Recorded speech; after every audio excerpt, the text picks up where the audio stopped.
Okay, great. Here we go. Yeah. And this Go So ahead. Niagara Falls has become a bizarre landscape icon where parasitic and unrelated tourism has come into tension with natural spectacle. The falls has become a place where incredible nature has been incessantly referred to the point of decontextualization, more snow globe memorabilia than landscape. The history of the falls is the history of spectacle making, gradually associating the banal with the forces and scale of the Great Lakes. This loose connection to the Great Lakes functions through the treatment of the falls as a place where drama unfolds, where humans are placed against nature, via barrel, high wire, or simply proximity to the falls. The intention of this project is to respond to this condition by using the hydroelectric history of Niagara to facilitate a visitor experience that emphasizes the context and scale of the falls within a larger system.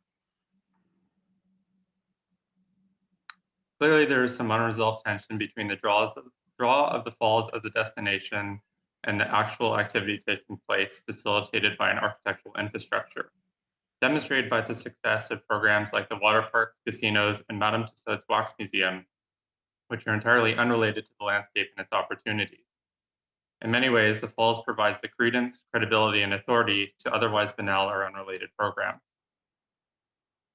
An exploration of the site displays this layered and vestigial tourism infrastructure, mostly concentrated on activity ancillary to the falls.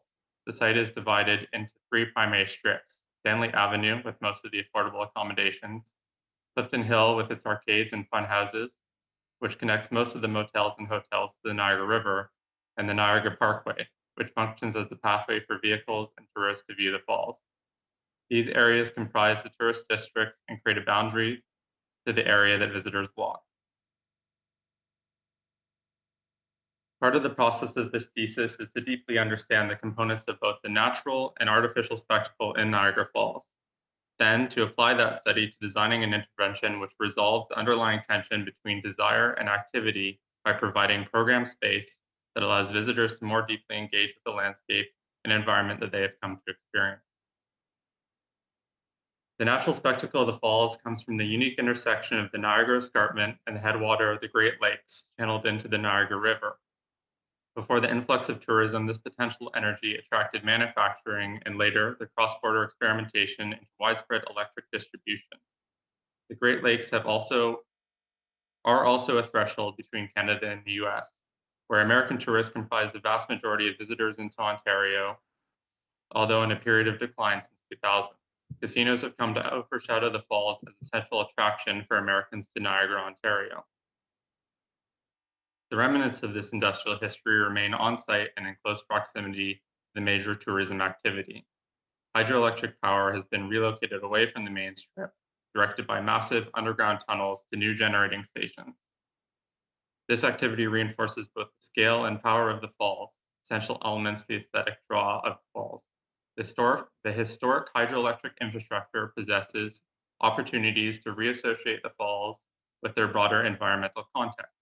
The Rankine Generating Station, in particular, is a site that contains both the historic material and necessary proximity to the falls to locate this spectacle shifting response.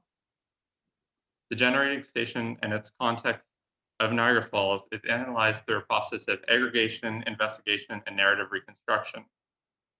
In this example, the text from tourist reviews is collected, weighed by frequency and category, and then rearranged into an imagined narrative storyboard, incorporating the real and historic as symbolic and narrative material towards future intervention.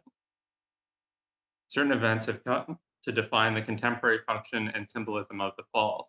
These events provide additional narrative material and explain how underlying tensions have formed. Each event can be categorized as a tension between four forces: the naturalistic forces of growth and decay, representing the erosive process that formed the Niagara Escarpment, and rarefied nature versus sublime nature as the humanistic response to the falls. Any further investigation, any further intervention exists on these axes, shifting the contemporary condition from a point of stasis to a point of greater environmental affiliation. Transforming the former Rankine Generating Station into an interpretive museum uses this utility infrastructure as an opportunity to connect the tourist experience more directly with the scale and force of the natural landscape.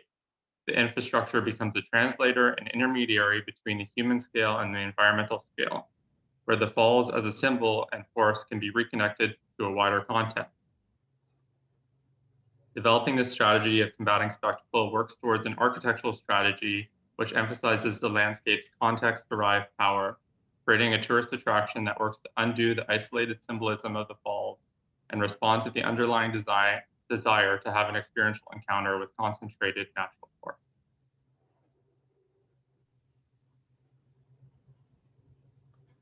You done?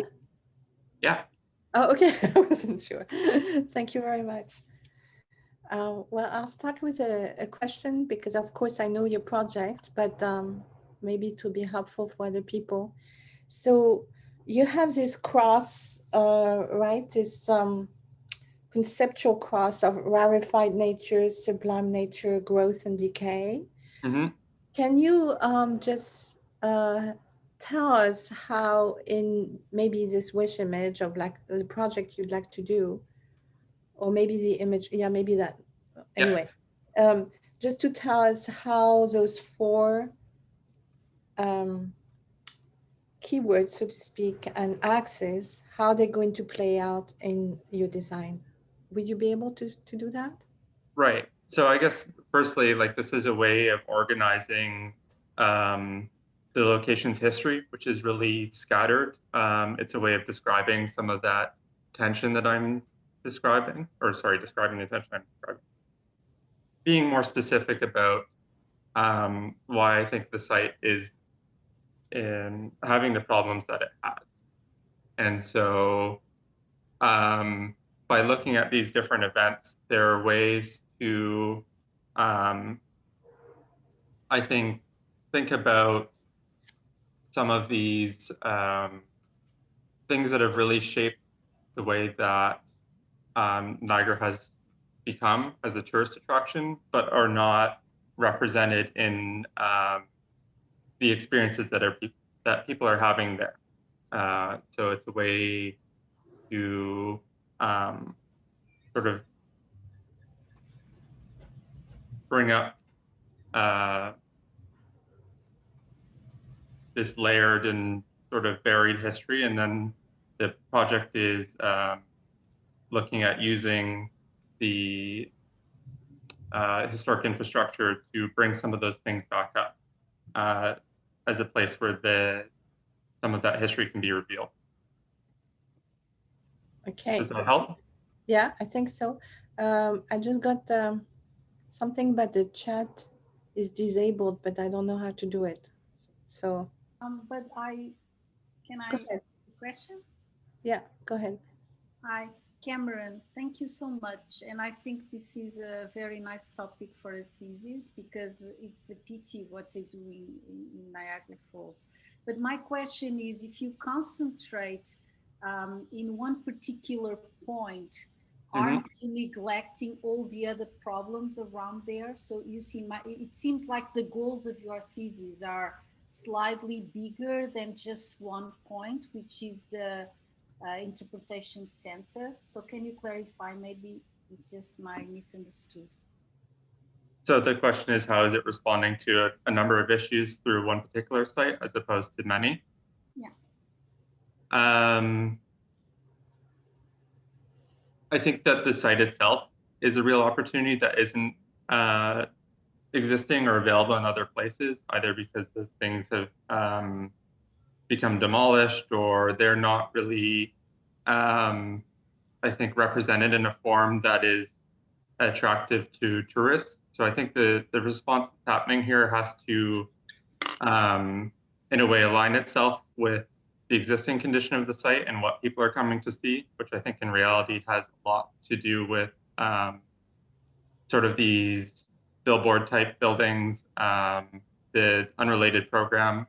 And so something like the Rankine Generating Station is like a central place that people can go. It's sort of a centralized activity as opposed to something more spread out, where I think that the visitor experience would have a more difficult time connecting those pieces together. Thank you. Yeah. Thank you. So now I have a list. I think Catherine is next.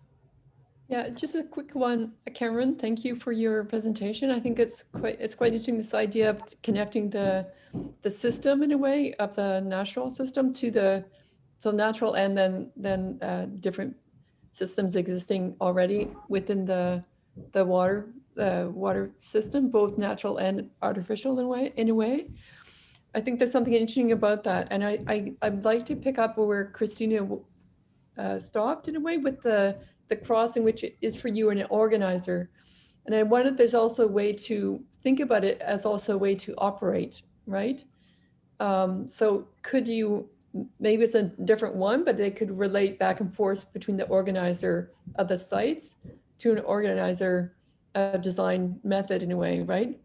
And I think, so that's one thing. And I think it might connect to the collages, because I think the collages are a way for you to test in a way, and juxtapose things without it being, so it plays with the image in a way that I think is intentional, and it works with the strip, the idea of the strip and Venturi, etc.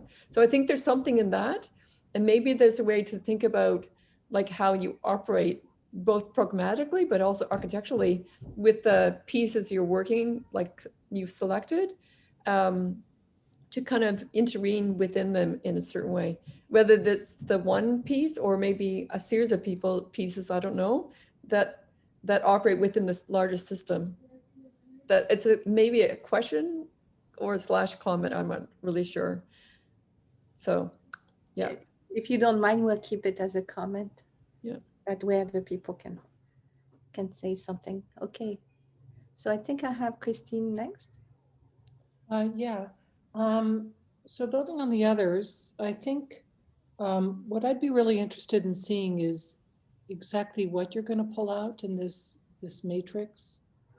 I mean, right now it seems to be operating primarily critically, and sort of looking at a way of categorizing historical things and manifestations around Niagara. But could you think about how to make it work, like Catherine said, more like a curatorially? So would it be that diagram or some other ones? But basically the question is, what would your curatorial text be? What's your content? What do you actually want to communicate? And if you start to be able to describe that, even in little nuggets, even in thought bubbles, like I think I want something around this power generation. I want something around the landmarks of electricity production. I want something around the commodification of this site and popular culture. I want something around the sacred and spiritual things of this site in terms of indigenous people or in terms of Pope Pius declaring it a sacred spot. Those are all interesting things, and they're on very different polarities. And if you're trying to get sort of a thick description of Niagara and have people sort of sense the simultaneous power and place in popular culture of this natural phenomenon, this location, then it may be starting to describe the curatorial content, even in little nuggets, could be helpful. And then I'd like to encourage you to, and maybe that's it, but it seems to me more like a critical commentary. It doesn't seem to me like an architectural proposition. So maybe the visuals are too strong, or maybe it could stay in the realm of words. And then you could try to think where and how would be a place to engage in, like, how would I marry up some of these initial thoughts and some locations on this site? Is there a kind of tour through the depths of these older power facilities?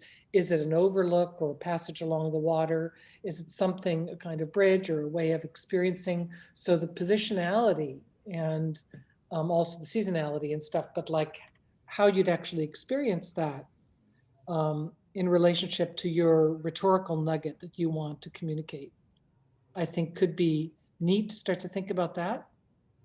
And it makes you also commit more, not just staying in the realm of criticism, you know, and kind of analysis, but actually get into it. And I think you'll have a lot of fun in that spot too, because it's things we like to do. So you can play around with it quite a lot, quite fruitfully. So that's I think what I see as next steps. Thank you. That's great. Thank you. Catherine, did you want to comment on or you just want to leave it as a chat?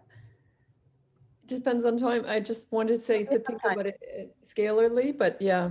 And also in terms of procession, because of how he's thinking about it, that's all. So that it's more a set of pieces, either within the building or within the larger system, or yeah, that for me, that's unclear, that's all.